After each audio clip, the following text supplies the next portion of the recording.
मुंबई का, तो चलिए दादर मैं एक बार रुक कर लेती हूँ। दादर से पहले मैं बांद्रा चलती हूँ, क्योंकि बांद्रा से अब तक हमने क्योंकि अंकुश अभी अभी जुड़े हैं, तो अंकुश जरा बांद्रा का हाल दिखाइए। आपके पीछे हालांकि सन्नाटा सा दिख रहा है, लोग कम निकल रहे हैं क्या?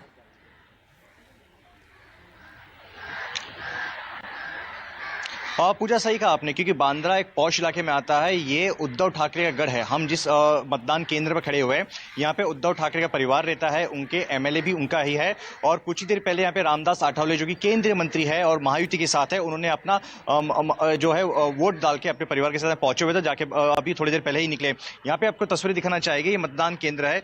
बांद्रा जैसे कि मैंने कहा थोड़ा सा पॉश इलाके में आता है, तो लोग यहाँ पे थोड़ा सा लेट निकलते हैं। हालांकि हमने पिछले बार जब विधानसभा और लोकसभा में भी पैटर्न देखा था, तो करीब 12 बजे के आसपास जो है जो मतदान केंद्र जितने भी है इस तरीके के, वहां पर लोगों की रफ्तार पकड़ती है। और सुबह 7:30 बजे वोटिंग शुरू हुई थी और 9:30 बजे तक आंकड़ा अगर करें तो करीब 7% के आसपास था। देखिए यहाँ पे कुछ लोग हैं जो वोट डालकर निकल रहे हैं, इनसे बात करते हैं। सर, वोट कर लिया आपने? क्या मुद्दे थे जहन में आपके? मुद्दे तो वही है, बस विकास होना चाहिए, मुंबई की प्रगति होनी चाहिए।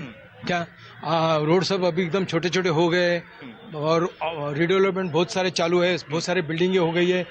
हर फ्लैट के 4-4 कार है। अभी पार्किंग का कुछ व्यवस्था नहीं है, तो ये सब होना चाहिए। और पोल्यूशन बहुत बढ़ गया है। सर, आप क्या कहेंगे? आप वोट करने जा रहे हैं, क्या कुछ मुद्दे हैं जहन में? क्योंकि मुंबई कहते हैं कि शंघाई सिटी है, अंतर्राष्ट्रीय शहर है, कई सारे पॉलिटिकल भी देखने को मिले, तो जहन में क्या है मुद्दे मुंबई के? मुंबई के जहन में मुंबई कुछ भी विकास नहीं हुआ। रास्ते खराब है, लोकल ट्रेन टाइम पे नहीं चलती है। और दूसरी बात यह है कि यहाँ की आबादी इतनी बढ़ गई है कि जो मुंबई में चल रहा है वो बहुत ही डेंजर है। एक 5 साल के बाद मुंबई में अच्छा आदमी रहेगा ही नहीं, क्योंकि गवर्नमेंट ने कुछ भी विकास नहीं किया मुंबई के लोगों की। और मेरी उम्र 70+ है, तो मैं क्या बोला, 5 साल के बाद क्या होगा। तो पार्किंग का इशू है, लोगों को फुटपाथ पे चलने की दिक्कत है, ऐसे कई सारे प्रॉब्लम है मुंबई में। लेकिन देखा गया है कि जिसके हाथ में बीएमसी है, जो लोगों के जिसके पास दामोदर है विकास करने का, वो राजनीति में उलझ के रह गए। ये बात तो सही है, मगर धीरे धीरे आदमी लोग अभी जागरूक हो रहे हैं, तो कुछ ना कुछ रिजल्ट तो आ जाएगा अगले 5 साल में, देखते हैं। तो किसी पे भरोसा करो तो करना ही है पूरा, तो आ जाएगा भरोसा, हो जाएगा, कोई दिक्कत नहीं सर। इतने आपने वोट किया, क्या कुछ मुद्दे थे? क्योंकि बांद्रा में रहते हैं, यहाँ पे 2 तरह की तस्वीर दिखती है। एक स्लम भी है, वाटर लॉगिंग का मुद्दा है, पॉटहोल्स काफी सारे हैं। एक दूसरी तरफ से बीकेसी भी है इस इलाके में, जो एक अंतर्राष्ट्रीय दर्जे का बिजनेस हब है। नहीं, चेंजेस तो मैं बहुत देखे इसमें। अरे पिछले 20 साल से 90 से रह रहा हूँ यहाँ पे मैं, तो चेंजेस तो बहुत हुए हैं। अभी जैसे ये गांधीनगर जो रिडेवलपमेंट जा रहा है, वो तो और 5-10 साल के बाद में तो वो भी और अच्छा खासा डेवलपमेंट मिलेगा इसमें। तो तकलीफ तो है और नहीं भी है, वैसे है।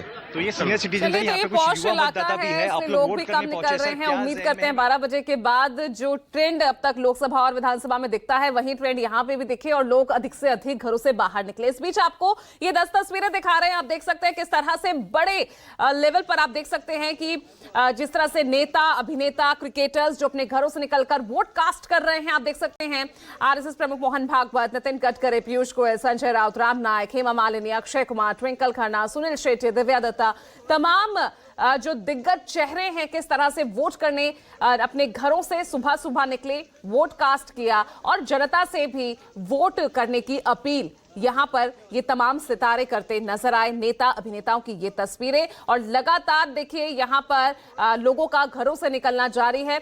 और जो आंकड़ा अब तक आया है, अगर बीएमसी की बात करते हैं तो बीएमसी में जो है 7.12% वोटिंग अब तक हो चुकी है। सुबह 9:30 बजे तक, 11 बजे तक का भी आंकड़ा जल्द ही सामने आ रहा होगा।